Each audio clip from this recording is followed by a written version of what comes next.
পয়াস মাস, শীতটা বেশ ঝাঁকিয়ে বসেছে। গেল বছর থেকে এবছর শীতের প্রকোপটা অনেক বেশি। কম্বল মোড়া দিয়ে আমি ঘুমাচ্ছিলাম। হঠাৎ মা এসে ঘুম থেকে ডেকে তোলে। আমি বিরক্তি নিয়ে আড়মোড়া দিয়ে কম্বলের নিচ থেকে মুখখানা বের করে তাকাই মার দিকে। আমার হাতে ফোনখানা ধরিয়ে দিয়ে রুম থেকে চলে যায়। আমি হ্যালো বলতে ও প্রান্ত থেকে তার মেজ খালার কণ্ঠস্বর শুনতে পেলাম। হ্যালো আসিফ। জি খালা, আসিফ বলছি। সুমাইয়া সুমাইয়া। বাবা, আসিফ খবরের কাগজে দেখতে পেলাম তোর ইউনিভার্সিটি বন্ধ। এক কাজ কর না, এই বন্ধে তুই রংপুরে সুমাইয়া আমার খালাতো বোন, ওখান থেকে ঘুরে আয়। ঢাকায় ফেরার পথে তোর সাথে সুমাইয়া আর আমার নাতিটাকে নিয়ে আসবি। অনেক দিন ওদের দেখি না। কটা দিন থেকে যাবে ঢাকায় আমাদের সাথে। আমি একটু চিন্তা করে। ঠিক আছে খালা, আমি যাব। কবে যেতে হবে? তোর সুবিধা মতো 2-3 দিন মধ্যে গেলেই চলবে। ঠিক আছে খালা, তুমি কোনো চিন্তা করো না।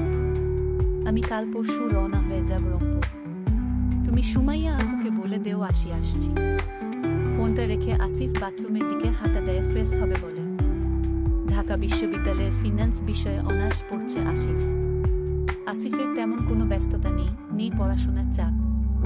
তার উপর ঢাকা ইউনিভার্সিটি অনির্দিষ্টকালের জন্য বন্ধ ঘোষণা করেছে রোকেয়া হলের এক ঘটনাকে কেন্দ্র করে।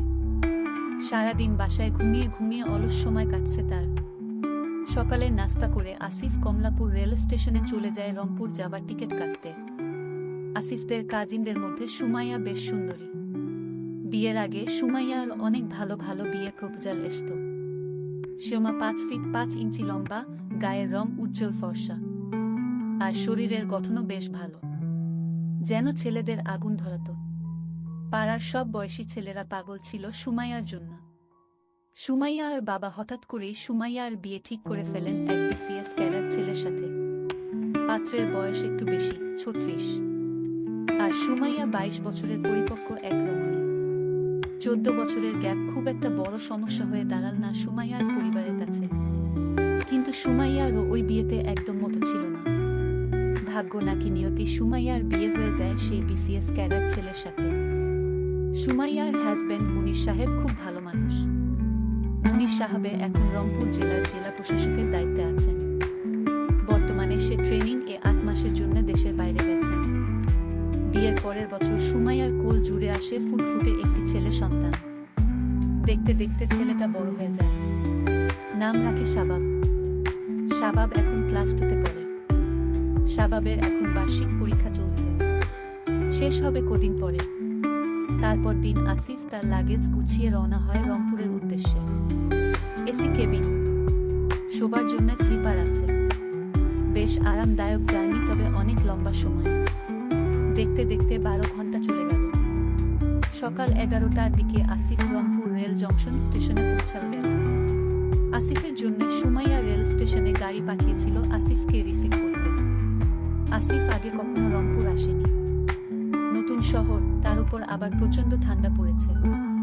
নতুন পরিবেশ, নতুন শহর দেখতে দেখতে আসিফ জেলা প্রশাসকের বাংলো চলে আসলো।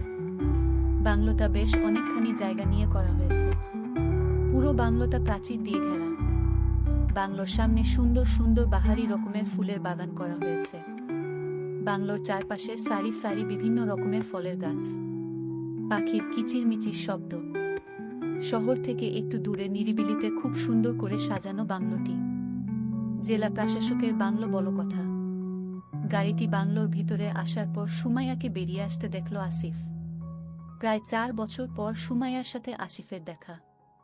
সুমাইয়া ওদিন জর্জেটের শাড়ি পরেছিল। শাড়িটি উপর থেকে একটা শাল দিয়ে জড়ানো। আসিফ গাড়ি থেকে নামার পর সুমাইয়া দুহাত এগিয়ে দিয়ে আসিফকে। সুমাইয়ার বিশাল আসিফের বুকে চাপ খেল কয়েক সেকেন্ডের জন্য। নরম পেয়ে আসিফের একটা কাঁপনি দিয়ে ওঠে। নড়ে চড়ে ওঠে, দাঁড়াতে শুরু করে। মুক্ত হবার সময় সুমাইয়ার গায়ের চাদরটা খুলে যায়। সাথে সাথে সুমাইয়ার হাতা আসিফের চোখ সুমাইয়ার দিকে আটকে যায়। সুমাইয়া সেটা বুঝতে পেরে শালটা পেঁচিয়ে নেয় গায়ে। আসিফের কাছে জানতে চাই পথে কোনো সমস্যা হয়নি তো? আসি না সূচক উত্তর দিল। আসিফের প্রতি একটা বিশেষ দুর্বলতা আছে। পেয়ে আসিফের মনটা চলে যায় সুমাইয়ার দিকে। দৃষ্টিতে সে সুমাইয়াকে অবলোকন করতে থাকে। সোমা আসিফকে পুরো বাংলোটি ঘুরিয়ে দেখাতে থাকে। বাংলোটা 3 তালা। নিচে তালায় ড্রয়িং, ডাইনিং আর কিচেন রুম আছে। দোতলায় মাস্টার বেডরুম ও আরও 3টি রুম আছে। সবগুলো রুম বেশ বড় বড়। বাংলোর 3 তলায় স্টোর রুমের মতো কিছু রুম আছে। তার উপরের তলায় ছাদ। পুরো বাংলোটি খুব সুন্দর পরিপাটি করে গোছানো। সুমাইয়া আসিফকে পুরো বাংলোটি ঘুরিয়ে দেখাল। তারপর দোতায় একটি রুম দেখিয়ে আসিফকে ফ্রেশ হতে বলল। আসিফ তার থাকার রুমটি এক ঝলক দেখে নিল। একটা অ্যাটাচ বাথরুমও আছে সাথে। রুমে একটা কিং সাইজ খাট, তার পাশে আলমিরা ও ছোট একটা টেবিল। আসিফের বেশ পছন্দ হলো নিজের রুমটি। দুপুরের খাবার দেয়া হয়েছে। আসিফকে নিচ তালায় খেতে ডাকে সুমাইয়া। সুমাইয়া দুপুরের শাওয়ার নেয়ার পর কাপড় চেঞ্জ করে হালকা গোলাপি রঙের মেক্সি পরেছে। চুলগুলো তখনও ভেজা। মেক্সির ভেতর থেকে তার অস্তিত্ব জানান দিচ্ছিল। সুমাইয়াকে বেশ আকর্ষণীয় দেখাচ্ছিল। সুমাইয়াকে আগের থেকেও আরো সুন্দর লাগছিল আসিফের। মনে হচ্ছিল সব রিলেশন বিসর্জন দিয়ে সুমাইয়াকে বউ বানিয়ে নেয়। কিন্তু তা কি আর সম্ভব? বয়সে আসিফ সুমাইয়ার থেকে 5 বছরের ছোট। তাকে কি বউ করার ব্যাপারে বড় ছোট কোনো ব্যাপার না। কিন্তু কেমন করে? আসিফ দুপুরের ভাত খেতে খেতে চিন্তা করতে লাগলো কেমন করে সুমাইয়াকে বলবে। দুপুরের ভাত খাবার পর আসিফ ছাদে উঠে একটা সিগারেট ধরায়। শীতের আমেজ সিগারেটের টান দিতে আসিফের বেশ ভালোই লাগছিল। ছাদে কিছু কাপড় শুকুতে দেয়া হয়েছে সারিবদ্ধভাবে। তার মধ্যে একটি কালো রঙের। আসিফ বুঝতে পারে এগুলো সুমাইয়ার। আসিফ ছাদের 4-5টা দেখে নিয়ে হাতে নেয়। কাপ দুটি বিশাল। আসিফ অনুমান করার চেষ্টা করে সুমাইয়ার কত বড় হতে পারে। সকালে সে পেয়েছিল। নাকের কাছে নিয়ে সুমাইয়ার গন্ধ খুঁজতে থাকে আসিফ। পাশে একটা হ্যান্ডব্যাগ দেখতে পায়। 100% কটন। এক ধরনের ফ্যান্টাসি কাজ করতে থাকে তার মধ্যে। সেমি ট্রান্সপারেন্ট, একই সাথে স্টাইলিশ। পরলে সুমাইয়াকে না জানি কতটা সুন্দরী লাগে। আসিফ সেটা চিন্তা করতে করতে উপর খুঁজতে থাকে। হঠাৎ সুমাইয়ার গলার আওয়াজ শুনতে পায় আসিফ। আসিফ দ্রুত আগের জায়গায় রেখে দিয়ে ছাদের রেলিংয়ের এক পাশে সরে আসে। সুমাইয়া হাতে চায়ের কাপ আর এক হাতে একটা মোবাইল ফোন। চায়ের কাপ আর মোবাইল ফোন আসিফের দিকে এগিয়ে দিয়ে বলে, দেখ তো আসিফ, আমার মোবাইল ফোনটা বেশ স্লো হয়ে গেছে। কিছু করতে পারিস কিনা? আসিফ সুমাইয়ার ফোনটা হাতে নিয়ে অপশনগুলো দেখে ঠিক আছে কিনা। Android handset. মোবাইলটা হাতে নিয়ে আসিফ কৌতূহলবশত কল লিস্ট দেখতে থাকে। রাত 2টার সময় মুনির ভাইয়ের পিএস কোনো সুমাইয়াকে ফোন করবে। আসিফ কল ডিউরেশন দেখে। প্রায় 25 মিনিট কথা হয়েছে। দিনে আরো বেশ কবার। সন্দেহ হয় আসিফের। আসিফ ফোনটি রিসেট করে দিয়ে নতুন করে সেট আপ করে দেয়। সাথে একটা অটো কল রেকর্ডিং অ্যাপ্লিকেশনটা ডাউনলোড করে ইনস্টল করে দেয়। তারপর সুমাইয়ার হাতে দিয়ে দেয়। সুমাইয়াকে সে আর চোখে দেখতে থাকে। সুমাইয়ার প্রতি একটা তীব্র অনুভব থাকে সে। সুমাইয়ার আগের থেকেও আরো ভারী হয়ে উঠেছে। গোলাপি মেক্সির উপর কোনো নেয়নি সুমাইয়া। ফলে তার পবত সমান বেশ ভালো মতোই দেখা যাচ্ছিল। আসিফ যেন তার চোখ দিয়ে গিলে খেতে থাকে। এই শীতের রাতে সুমাইয়ার মতো সুন্দরী নারীকে পেলে মন্দ হতো না। পাগল বানিয়ে দিত আসিফ। তার জন্য রাস্তা খুঁজতে থাকে আসিফ। রাতে একটু আগে ভাগে ঘুমিয়ে পড়ে আসিফ। রাত 2টার দিকে হঠাৎ তার ঘুম ভেঙে যায়। সে ঘুম থেকে উঠে পানি খাবার জন্য নিচে নামে আসতে থাকে। হঠাৎ শ্যামা এবং পুরুষ কণ্ঠস্বর শুনতে পেয়ে থেমে যায়। পা টিপে টিপে সে নিচে নেমে আসে। শুনতে পায় সুমাইয়া বলছে মুনির ভাইয়ের পিএসকে বলছে, প্লিজ দেখো, এখন এসব হবে না। ঢাকা থেকে আমার কাজিন এসেছে। তোমাকে একটু চলে যাব জান। আমার কাজিন জানতে পারলে সর্বনাশ হয়ে যাবে। ও যতদিন এখানে আছে ততদিন এগুলো থেকে দূরে থাকতে হবে আমাদের দুজনকেই। আসিফ যেন আকাশের চাঁদ পেয়ে যায়। সুমাইয়ার চাবি তার হাতে চলে আসে। এনো মেঘ না চাইতেই জল। আসিফ তার রুমে ফিরে এসে লক্ষ্য করতে থাকে সুমাইয়া কখন উপরে আসবে। তার 5 মিনিট পর সুমাইয়া উপরে আসে। সুমাইয়া উপরে উঠে আসিফকে দেখে চমকে যায়। আসিফ টিটকারি সুরে বলে, ভালো, বেশ ভালো, ভালোই চলছে পিএস এর সাথে তাহলে। সুমাইয়া ভ্যাবাচ্চাকা খেয়ে বলে, কিসের ভালো? কি চলছে? কি বলছিস যাতা? আসিফ নিজের মোবাইলের ভিডিওটি বের করে সুমাইয়াকে দেখায় আর বলে, মুনির ভাইকে ভিডিওটা দেখাতে হবে। সুমাইয়া লজ্জায় মাথা নিচু করে আসিফের কোনো কথার উত্তর না দিয়ে নিজের রুমে গিয়ে দরজা বন্ধ করে দেয়। সুমাইয়া চিন্তায় পড়ে যায় আসিফকে নিয়ে। মনে মনে যে ভয়টা পাচ্ছিল সেটাই ঘটেছে। আসিফ দেখে ফেলেছে তাদের দুজনকে। আসিফ যদি মুনিরকে সব বলে দেয় তাহলে তার সংসার নিয়ে টানাটানি পড়ে যাবে। কিভাবে আসিফকে সে সামাল দিবে বুঝতে পারছে না। সারা রাত সুমাইয়ার ঘুম হলো না। ওদিকে আসিফ মনে মনে বেশ খুশি সুমাইয়াকে টিকিট পেয়ে গেছে সে। এখন শুধু সময়ের ব্যাপার মাত্র। সুমাইয়াকে সে ব্ল্যাকমেইল করবে। সুমাইয়াকে আত্মসমর্পণ করতেই হবে আসিফের কাছে। পরদিন সকালে ঘুম থেকে উঠার পর সুমাইয়া আসিফকে এড়িয়ে চলতে লাগল।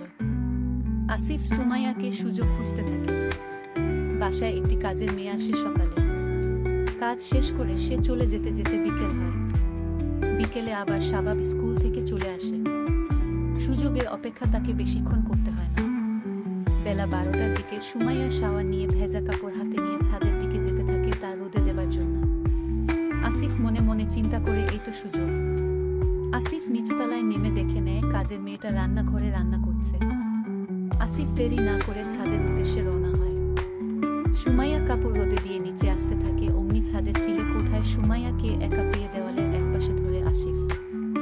সুমাইয়াকে কোনো সুযোগ না দিয়ে আসিফ সুমাইয়ার আরম্ভ করে।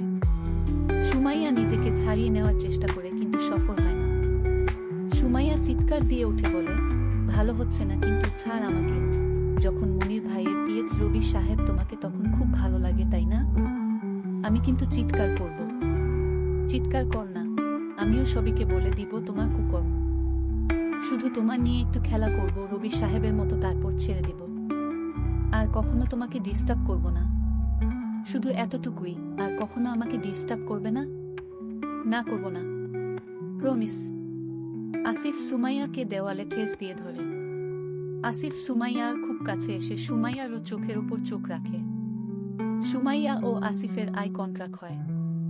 সুমাইয়া আসিফের চোখে চোখ রাখতেই হায়ানার ক্ষুধার্ত চেহারার প্রতিচ্ছবি দেখতে পায়, যেন তাকে চোখ দিয়ে আসিফ। সুমাইয়ার অসহায় চোখ দুটির দিকে তাকিয়ে আসিফের একটু করুণা হল না। সুমাইয়া আসিফের চোখ থেকে নিজের দৃষ্টি সরিয়ে নেয়, মুখটা নিচু করে অন্যদিকে ঘুরিয়ে নেয়। আসিফ দুহাত দিয়ে সুমাইয়ার আসিফের দুই হাত সুমাইয়ার বিশাল কিন্তু পারে না। তার হাতের পাঞ্জার থেকেও সুমাইয়ার বেশ বড়। আসিফের হাতের আঙ্গুলগুলো যেন পারছি, তারপর জনে জনে সবাইকে জানাব। তখন তোর সংসার কেমন করে টিকে সেটা আমিও দেখব। আমি যদি দেই তার কি গ্যারান্টি আছে তারপরও তুমি আমার হাজবেন্ডকে বলবে না? এই তো সুমাইয়া লাইনে আসছে। আমি তোমার পেলে কাউকে কিছুই বলবো না। তবে তবে কি? শুধু তোমার হাজবেন্ডকে জানাবো। মানে? ক্রোধ আর রাগান্বিত কণ্ঠে সুমাইয়া জানাতে চাই। মানে খুব সোজা, আমি যতদিন রংপুর আছি ততদিন আমি তোমাকে এমনটি। আসিফের থাপ্পড় খেয়ে সুমাইয়ার মাথায় চক্কর খেল। আসিফের কথাগুলো যেন তার থেকেও বেশি তাকে নিয়ে তেজ করে দিল। সুমাইয়া ফাটা মতো চুপসে যেতে থাকল। আসিফ সুমাইয়ার সবচেয়ে দুর্বল জায়গাটার মধ্যে ছুরি দিয়ে আঘাত করল। সুমাইয়া মনে মনে ভাবল আজ এই জঘন্য কাজটা তাকে করতে হবে শুধু তার ভুলের কারণে। রবির সাথে তার সম্পর্ক তা আসিফ জানে এবং তার হাতে প্রমাণও আছে। আসিফ তাকে ব্ল্যাকমেইল করছে। সুমাইয়া বুঝতে পারল সুমাইয়া হাতে আর কোনো পথ খোলা নেই নিজেকে আসিফের কাছে বলিদান করা ছাড়া। আসিফ হায়ানার মতো তার চুপ করে অসাড় দেহে সিঁড়িতেই দাঁড়িয়ে রইল সুমাইয়া। আসিফের সুমাইয়ার মনের ভাষা বুঝে নিতে দেরি হল না। আসিফ ছাদের সিঁড়ির উপরিভাগে নিয়ে সুমাইয়াকে দাঁড়া করালো। ছাদের সিঁড়ির ঘরের দরজাটা খোলা থাকার সুবাদে দিনের আলোতে সুমাইয়াকে সে ভালো মতো দেখতে পাচ্ছিল। শ্যামা গার নীল রং, তার মধ্যে ছোট ছোট গোলাপ ফুল আঁকা।